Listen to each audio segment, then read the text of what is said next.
Good morning, everyone. This is John here from ICLEI. Welcome to the Big Buyers Initiative webinar on zero-emission construction machinery. This webinar is with two aims in mind, really. One, it's a kind of introduction to those who are not too sure what the zero-emission construction machinery is all about. So we can provide you with a bit of context and data and terminology. And second, for those who are part of the group or already involved in this topic, it's also just to reinforce some of those concepts and some of the aspects of the topic ahead of our training in Oslo at the end of November.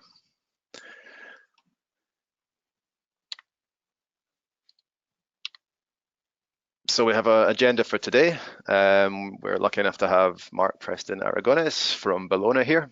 He's a policy advisor there, who's also an expert in this particular topic, and he will be presenting on the three broad areas on this.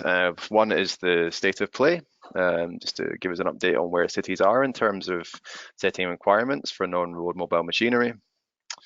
Gives a little bit of updates and some guidance on the terminology around this, what makes an emission-free or a fossil-free machinery or site, and what is the scope of the sites as well. And then thirdly, then the technology side of things and looking at how these existing solutions potentially fit within technologies and terminologies, and what this means for procurement. We will have some time for questions and answers as well as part of this webinar. It's very informal, so do feel free to ask questions at any point. You will also notice in the dashboard for GoToWebinar here that there's a function actually called questions. So I noticed that Klaus already has said hello through the questions. So if anyone has any questions at any time during the presentations, do feel free, and actually you're encouraged to write them down using this function. And then at the end of the presentation, then we can answer those questions, or certainly Mark can answer those questions as we go. One more thing from me before we move on to the actual presentation from Mark. Just a reminder, this is for those of you who are coming and for those who are still considering it, this is the build up to the procurement training that we're arranging under the Big Buyers Initiative on the 28th and 29th of November in Oslo. So this is 2 days of procurement training. Day one will bring together the three Big Buyers Initiative groups. So this group on zero emission construction machinery, the group on construction materials, and the group on heavy duty electric vehicles. And the groups will be together, and we're looking at some cross-cutting themes around procurement. So the sort of three proposed topics to be covered in the sort of training session side of things will be looking at how a dynamic purchasing system can work for both sort of joint procurement and cross-border procurement, but also for such a topic as this, where we're looking to shift the market in a certain direction. And there'll be a real-life example from Oslo and Copenhagen on this. We'll also explore a model of procurement named Buyer-Supplier Trust Partnership model, and that will be an example from Amsterdam and possibly some other cities as well who've applied a similar approach. And then we'll hear from Helsinki on how they've been using life cycle analysis and award criteria, and also testing some criteria on the clean construction sites as well. There'll be some site visits and other case studies involved in the day as well, and there'll also be some guidance on how to do market engagement from both the cities and from ICLEI ourselves. Day two will be more parallel sessions with the three groups. From the ZEMCON's perspective, from this group for the zero emission construction machinery, there'll be a session on criteria development and specifications. And the other groups will also have their own agenda and working on their own topics as well, in parallel to this on day two. So without any more introduction from me, I'm just going to pass the presenter rights to Mark so he can share his screen with you.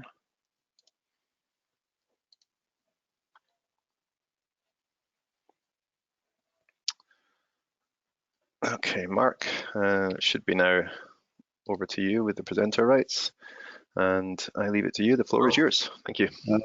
So let me get the presentation up. Okay, so does that work for everyone? Yep, we can see that. Well, I can anyway. Yep. Okay, cool. Great. So, hello everyone. Thank you for attending this webinar. I'm going to do my best to sort of introduce what zero-emission construction sites are. And some of you are experts as well, so hoping to have a good discussion afterwards.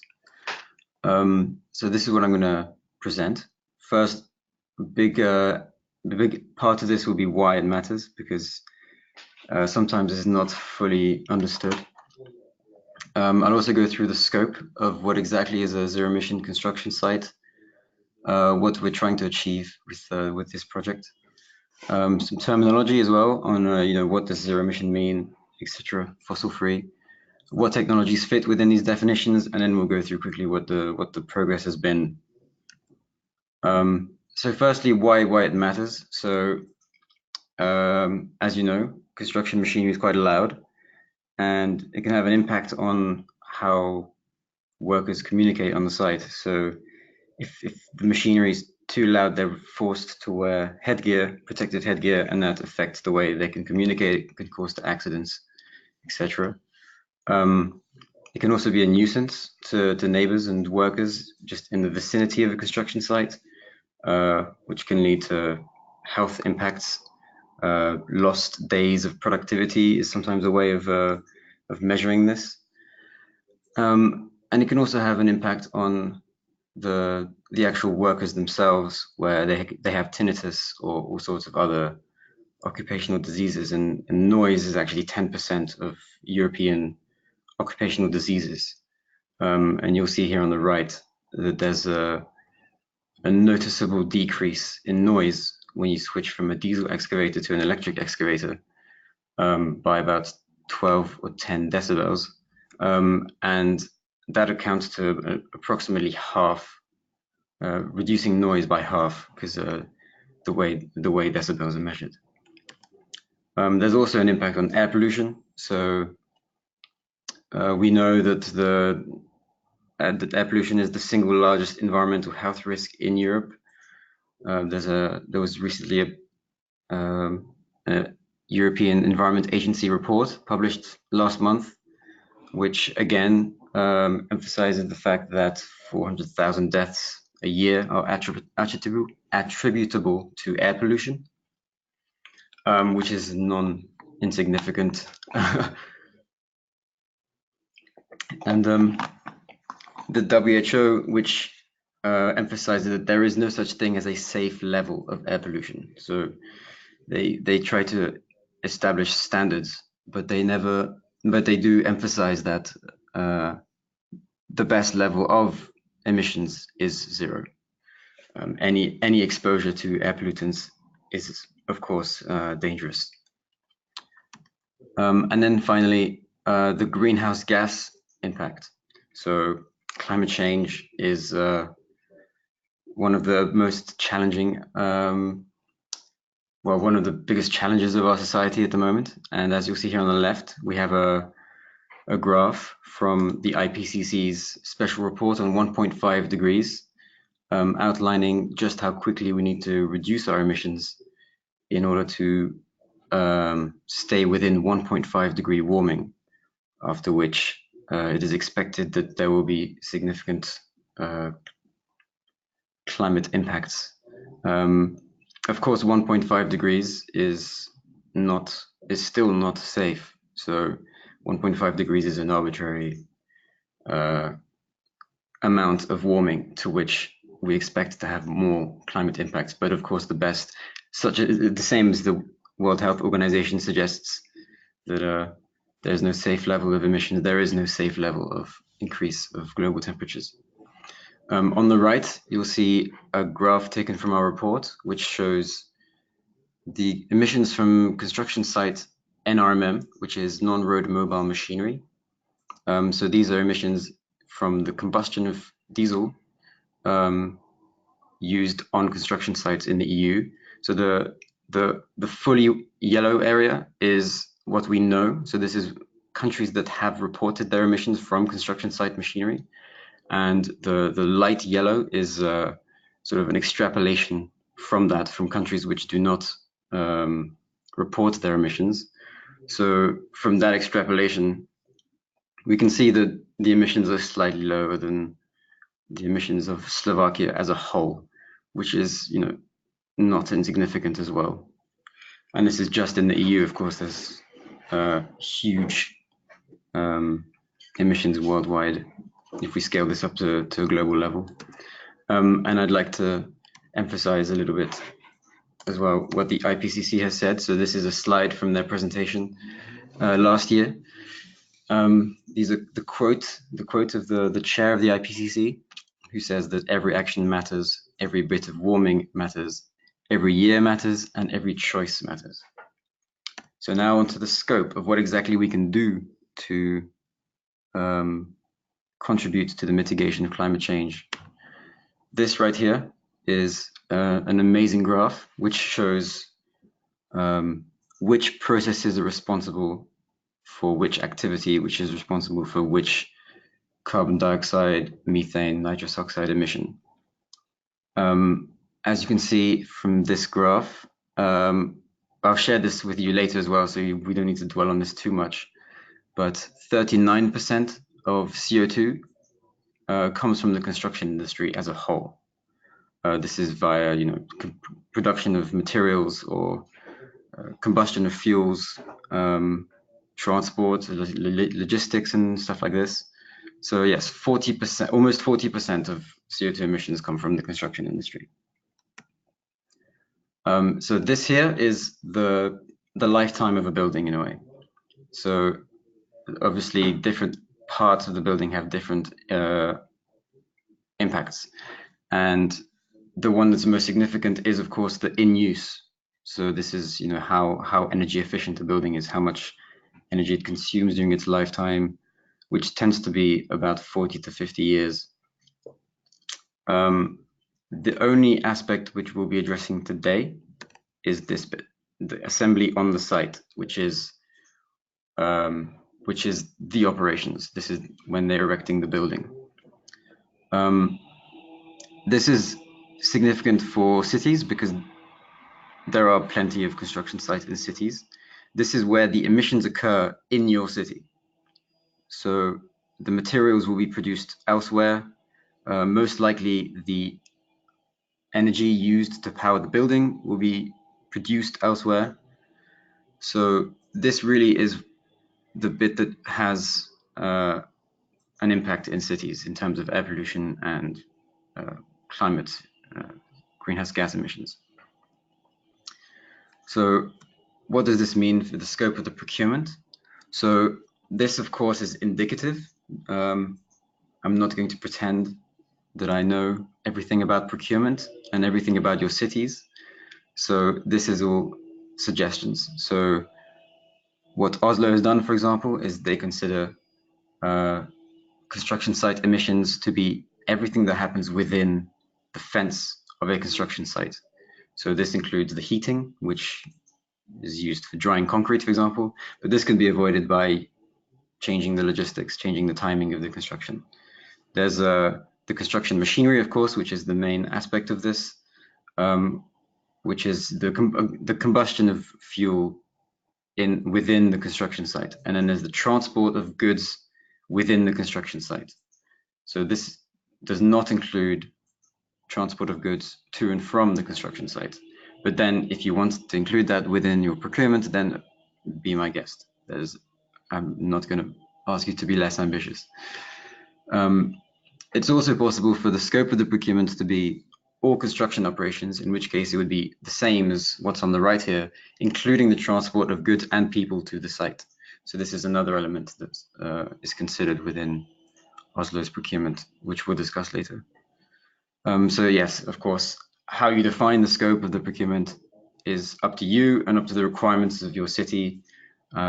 Yes, I'm not going to be too prescriptive on this. So in terms of terminology, fossil-free construction site is, as you can see here, a construction site in which construction activities are carried out without the use of fossil fuels. So this means you're not allowed to use diesel or any other fossil fuel. This suggests that you'd have to replace this fuel with a fuel of non-fossil origin instead. So biofuel such as HVO or biogas made from waste. It also means that there's no technological changes. So you can use the same machine and just change what goes through the machine. And in a way, this is part of the reason why Oslo went further, is because there is no need for technological innovation, and they decided to go a step further because it was too much of an easy switch of just changing the fuel. But there are also challenges with this. So a fossil-free construction site still emits air pollutants, which of course is still a significant issue for cities. It's only a short-term solution because there's still a little bit of CO2 emissions, and of course we're not trying to have a little bit of CO2 emissions, we're trying to have zero. And also because it's not likely to be a scalable solution. So there are problems with the sourcing of biofuels. We don't necessarily know if they're actually carbon neutral. There are impacts on indirect land use change. So requiring biofuels might mean that cities, you're cutting down a forest to produce biofuels. You might be displacing the production of food. So there are a whole bunch of challenges with biofuel. And with biogas, it's the same.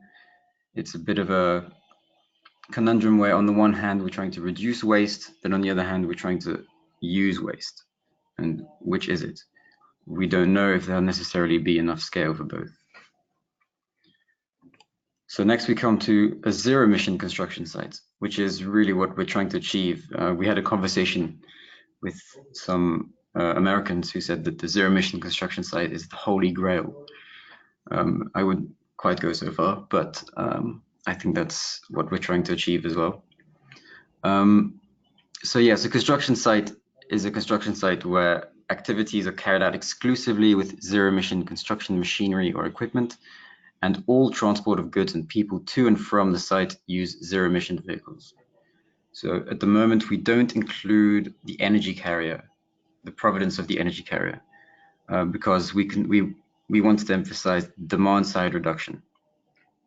So the benefit of the zero-emission construction site is that there are no CO2 emissions and there's no air pollution directly from the site.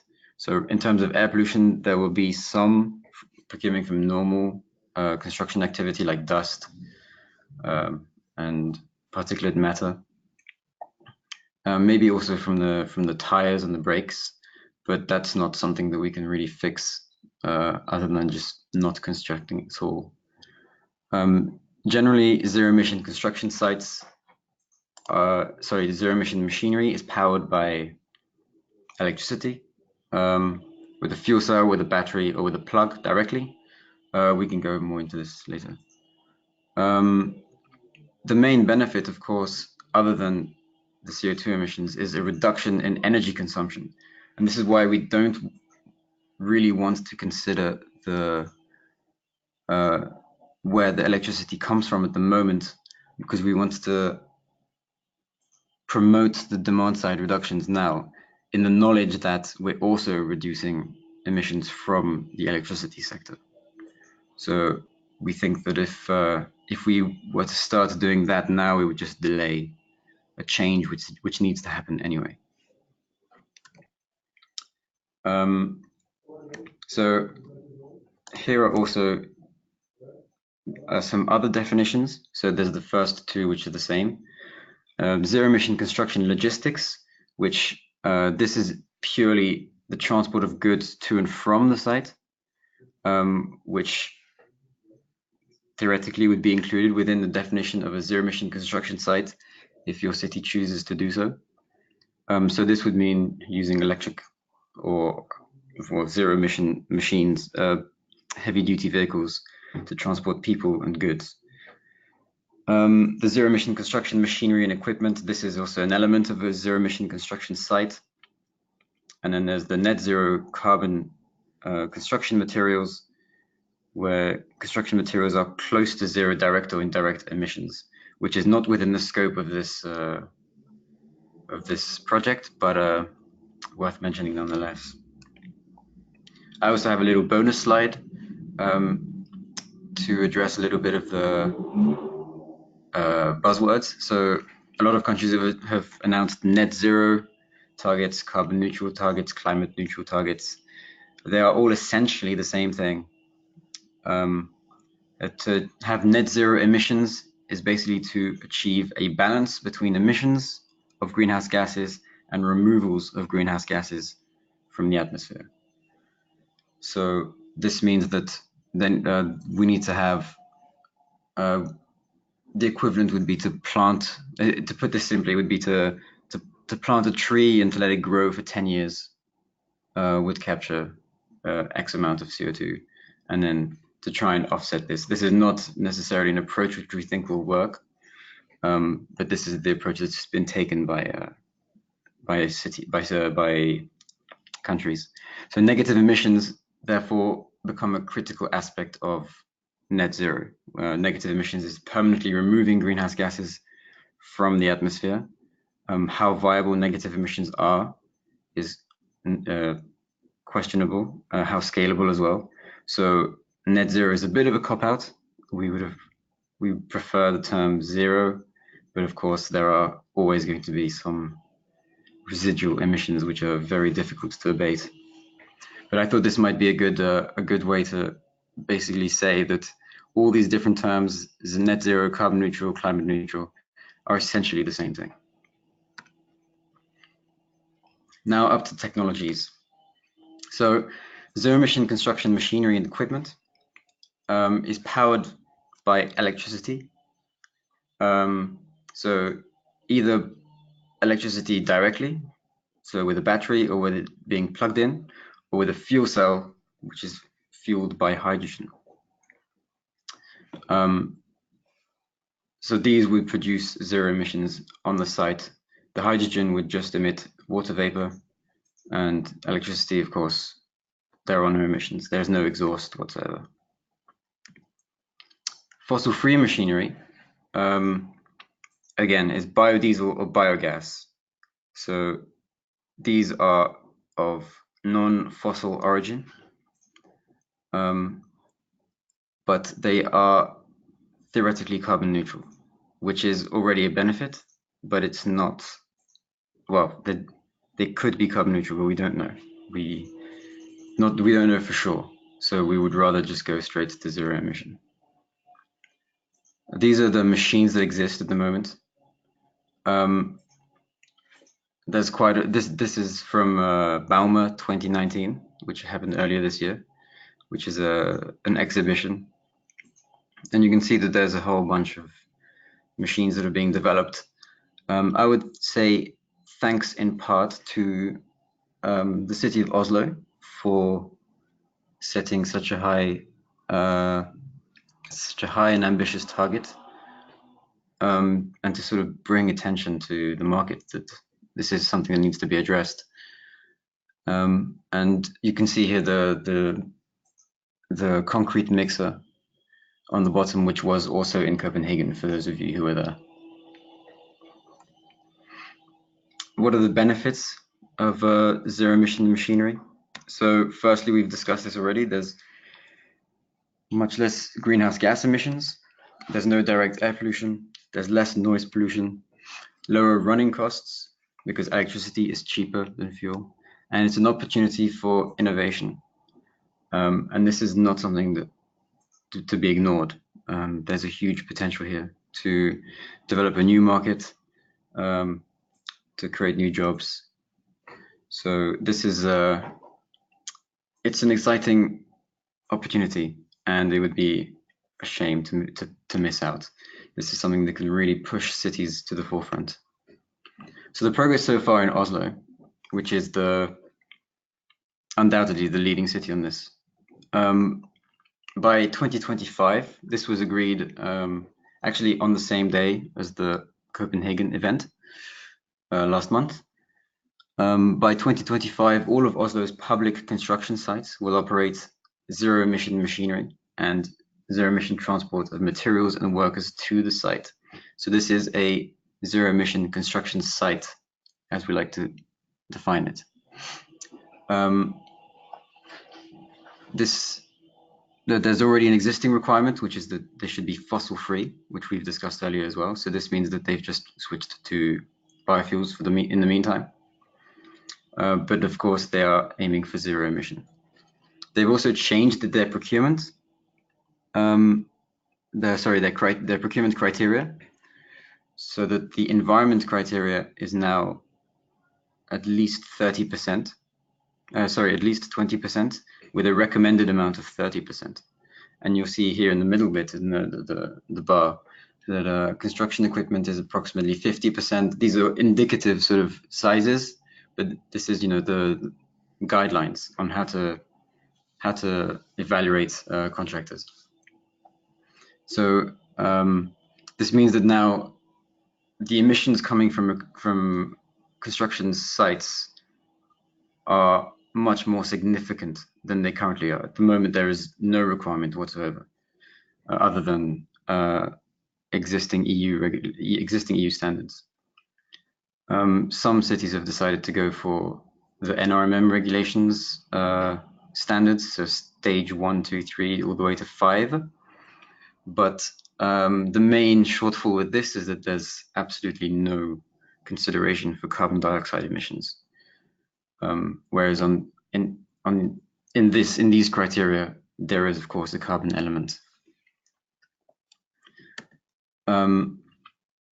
So other cities that have done some stuff, Copenhagen at the event announced that it would go for fossil-free construction by 2023 and be climate neutral by 2025. So as we've seen before, climate neutral means a balance between emissions and removals. So we don't know yet if Copenhagen plans to go zero emission construction at all, but hopefully so. It's adopted a bunch of principles for their buildings and for renovations, but this is mainly based on the use of the building, which is not in the scope, and is prepared to participate in demonstration projects, which hopefully we'll see more of, and we can follow with the Big Buys initiative. Amsterdam recently announced a clean air plan and aims to become fully zero emission by 2030, and has suggested going for zero emission construction sites by 2025, but they need to do an assessment of what exists at the moment. So this is a soft target of 2025, and they will be using low emission criteria in tenders. How these will look, I'm not sure yet. I'd be very happy to discuss these further. And will only be awarding contracts with sufficient ambition. At the Copenhagen event, we heard that Amsterdam is working on framework contracts, which are ramped up every few years. The city of Helsinki has a broad carbon target, a climate target to be carbon neutral by 2035, and states in its climate plans that the city's procurement and tendering criteria will be key to address the emissions from construction site machinery. So the emissions reductions of heavy traffic and machinery, the tendering criteria are key. So these are the only cities so far which we know have concrete plans, as in explicit plans, to go beyond the EU's NRMM regulation requirements. if you know of any more, we'd be very happy. But so far, this is the only cities we've come across. These four, so Oslo, Copenhagen, Amsterdam, and Helsinki, which actually have plans for going beyond EU regulations.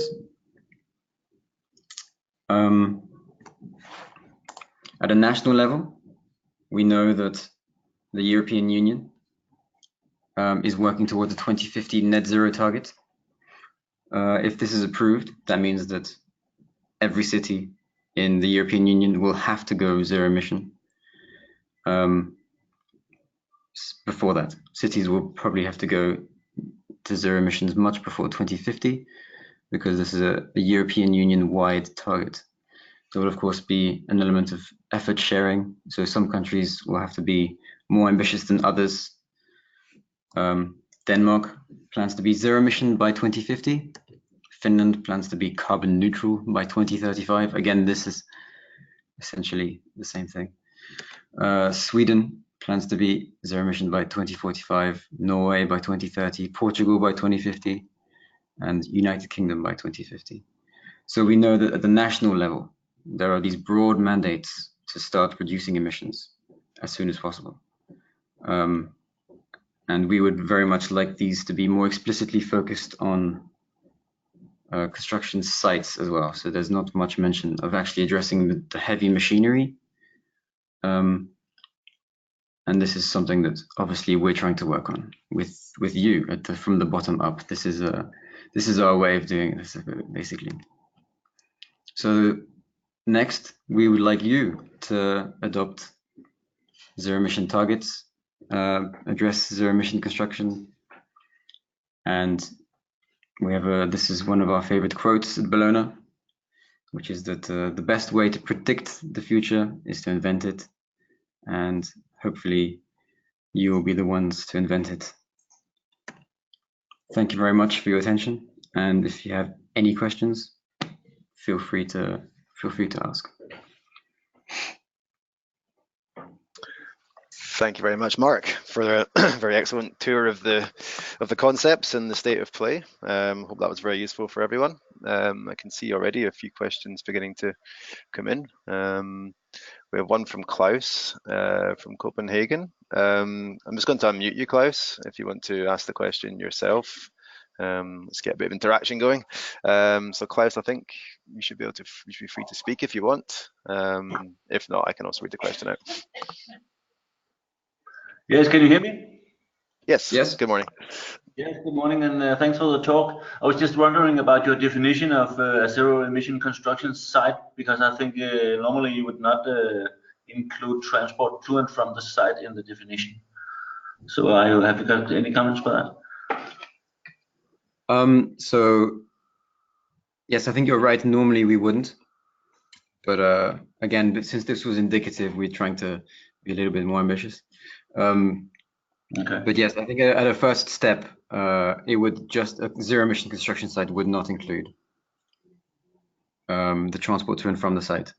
But this is the aim, the target. Mm-hmm. Okay.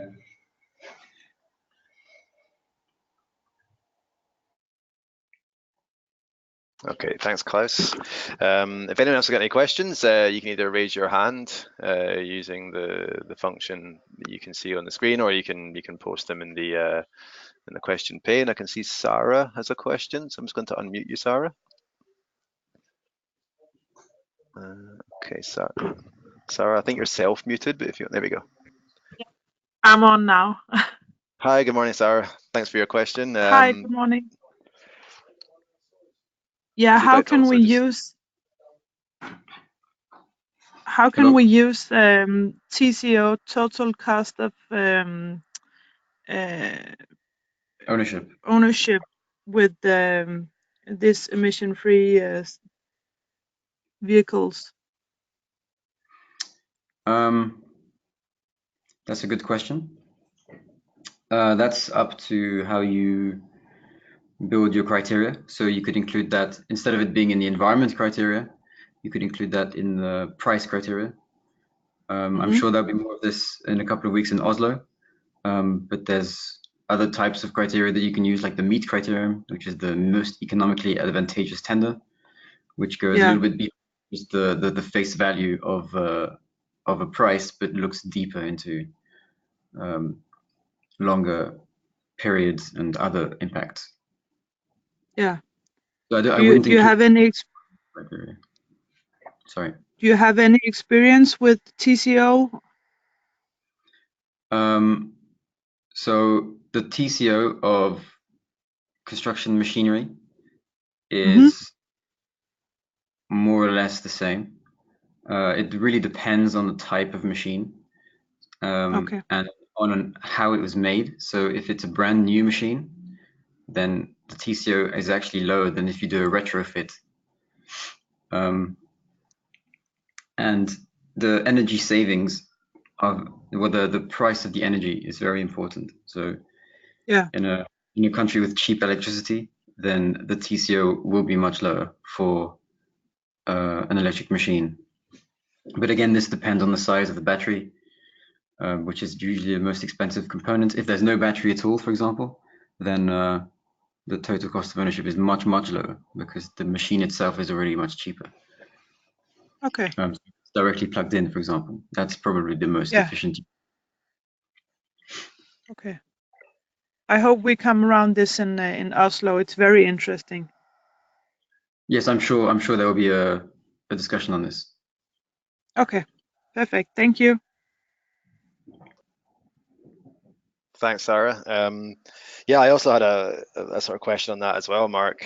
Just in relation, you mentioned the sort of lower running costs, and yeah, is there any examples or any possibilities to develop the sort of, I guess, the business case, both for the public authorities if they're looking to include this in procurement, maybe procure their own machinery, but also how we could also, I guess, get the buy-in and sell this also to suppliers in the sense that of how this is worthwhile. Any sort of general advice for a procurer on this in terms of that? Well, I think that's the reason we have pilot projects, which is to get more information. So at the moment, the information is pretty restricted to the one project that's happening in Oslo. So obviously, the total cost of ownership, the business models will vary from country to country, from city to city, based on regulations, the regulatory regime. So I think looking into developing pilot projects and finding out what the barriers are is probably the best first step in this, at least at a city level. There has been some work from Oslo, from Bymiljøetaten. I don't know if I'm saying that right, but the city undertaking for public spaces, which is running the Olav Olav 5 gate in Oslo, the zero-emission construction site, which has done an assessment of the costs of different machines. So this is where I got my figure of the retrofit being much more expensive. I think it's almost 2 or 3 times more expensive to do a retrofit of a machine than to buy a normal machine. But then it becomes cheaper over the lifetime if you have a new machine compared to if you have a normal machine. So there's obviously a lot of work to be done on this still. So I guess the message to cities would be if they are piloting this, try to capture that information as much as possible as well for future business cases for this too. Yeah. And to share the findings with other cities. Which I guess is something also working together in this group and the big buyers as well is something that we can really try to do from these pilots, is try to capture that information and really try to use the chance to build this case as much as possible. Okay, I see Klaus, you've posted other questions. I'm just going to unmute you. Feel free to take the floor.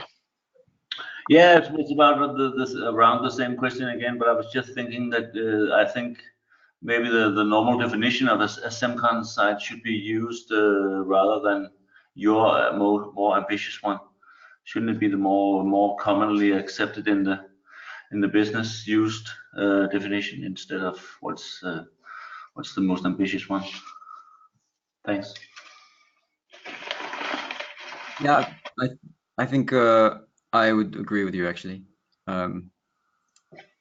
Yeah, I think I will change the definition to separate the logistics from the operations on the site, and then incorporate that at a later stage maybe. But yes, that's a very valid point. Thank you, Klaus. All right, thanks.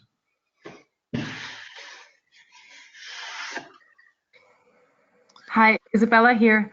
I would have to agree with that point. On the other hand, I also see that, well, if we were on a site moving to electric machinery, but then still transporting, for example, machinery to and from site on fuel-driven vehicles, I think it's maybe an opportunity to potentially visualize that can be an opportunity without maybe saying it is the scope of focus, but it would be maybe a missed opportunity not to include that into the scope if you can, when you go into the dialogues with what's possible from a supplier side. So that's just a point I would like to add.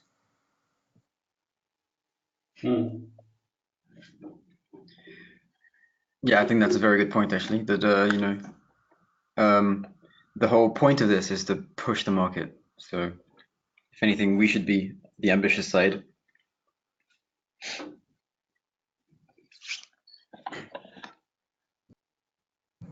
I have a question related to technologies if there are no further questions. Unfortunately, I can't see the pane on where people are asking questions. So let me know when it's okay to, or it's a good time to ask such a question around the technologies.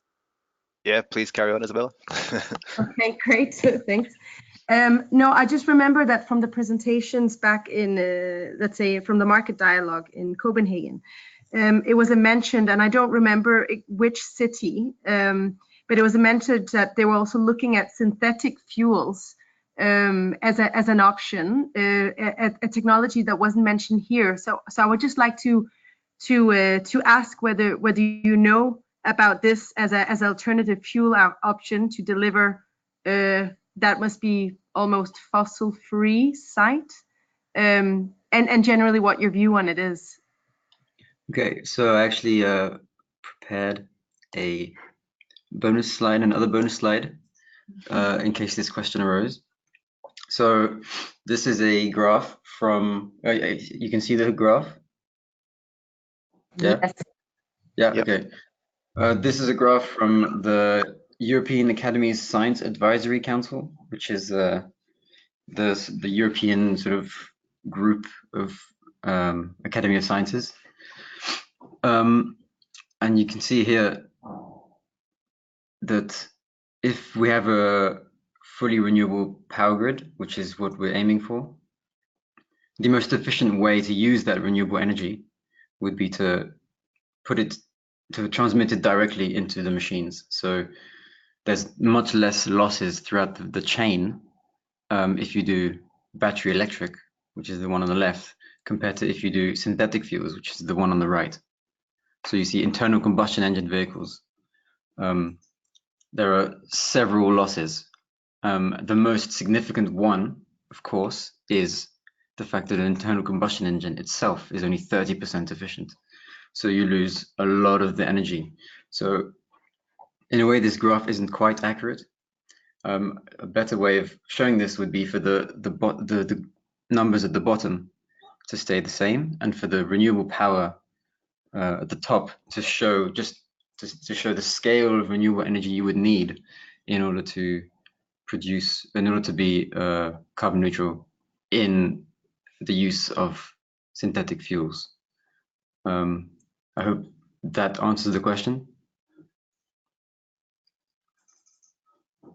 It does, thank you. So basically you're saying you would not advise it. Yeah. No, I would not advise using synthetic fuels, because also this does not actually take into account where the carbon dioxide comes from. So generally when you make synthetic fuels, you're making synthetic hydrocarbon, which is a synthetic version of what we use in internal combustion engines already. and you would need to take that CO2 from somewhere, and it would have to be biogenic, so either from a tree or from the atmosphere directly, for it to not contribute to CO2 emissions. But then again, you would need all of that process to be powered by renewable energy, so that would include another loss, if you know what I mean, from the 100% renewable power. So there are several layers of inefficiency which just don't really make sense. And in a way, we also see the discussion on synthetic fuels to be a bit of an act of greenwash in a way, where conventional manufacturers can argue for the continued existence of internal combustion engines on the basis that in the future we will have synthetic fuels. But as you can see here, for that synthetic fuel to be clean, there would need to be a vast amount of renewable power, which we're still working on. And presumably as well, the inefficiency of, or the relative inefficiency of internal combustion engines also then it makes the case then for going for zero emission, because obviously biofuels would still be subject to that same inefficiency, right? Absolutely, yeah, that's another very good point.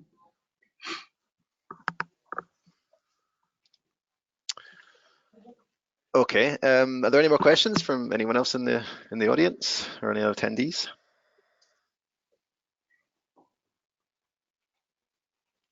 I just realized that I actually forgot to mention Trondheim in my cities. So Trondheim is another city that has almost identical plans to Oslo. So to go zero emission by 2025, I believe. Yep, I can also see Mia in the audience. I don't know if Mia, you want to say anything about Trondheim's plans or your thoughts on any of these hello. aspects? Hi, morning. Thank you. Good morning. Yes, well, it's very nice of you to mention it, and indeed we are working hard to get an ambition target here. So we are clearly motivated by Oslo and other cities that you mentioned here. So I hope we get an ambition target soon, and we are now working with the politicians to convince them. So we'll see, and it helps indeed to participate in this project. So yes, we cross our fingers. Excellent. Okay, great. Thank you, Mia. Okay, then I think if there's no more questions from the audience, I will just remind everyone that this was obviously a build up to the wider training and workshop that will be happening in Oslo on the 28th and 29th of November. Happy to say Mark will be there as well, so we can continue the dialogue and the discussion and working on these particular areas. I don't know if Mark or Isabella, you have anything you want to add before we depart, regards the build up to the event in Oslo or anything else? Well, just thank you very much for having attended. If you have any feedback, please get back to me. This is a very fast-moving topic, so almost in a week, on a monthly basis, we get some more information, and we'd be very glad for that information to come directly from you,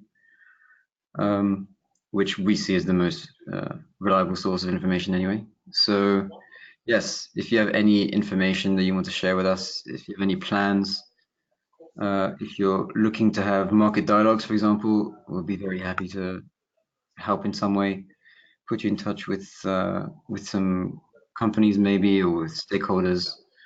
So yes, basically I would like to make myself available to the Big Buyers Initiative cities to help you, to help us and to mitigate climate change. Thank you.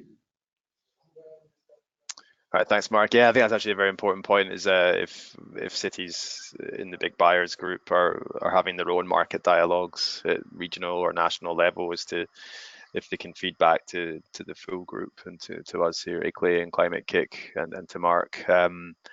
any results, any supplier feedback, any kind of market developments as well would be really useful to compile that together. Obviously, we had the more general kind of European or kind of cross-border market dialogue in Copenhagen last month, but it'll be really useful to also have updates from your own market dialogues or just market responses to pilot procurement as well. I think the more intelligence we can build together on this, then the more we know what works and what doesn't work as well in terms of shifting the market. So it's a very good point. Okay, I will say a big thank you to Mark for your presentation this morning and for your time spent in preparing and being here just now. And then big thank you to all attendees as well for taking part in this. And if you're listening into the recording, thank you for your time on that too.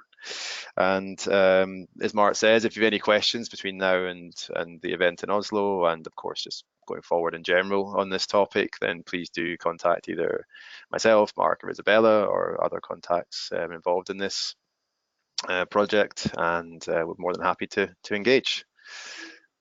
So with that in mind, I will just wish you all a great day and speak to you all very soon. Thank you very much. Thank you very much. Goodbye. Thank you, everyone. Bye.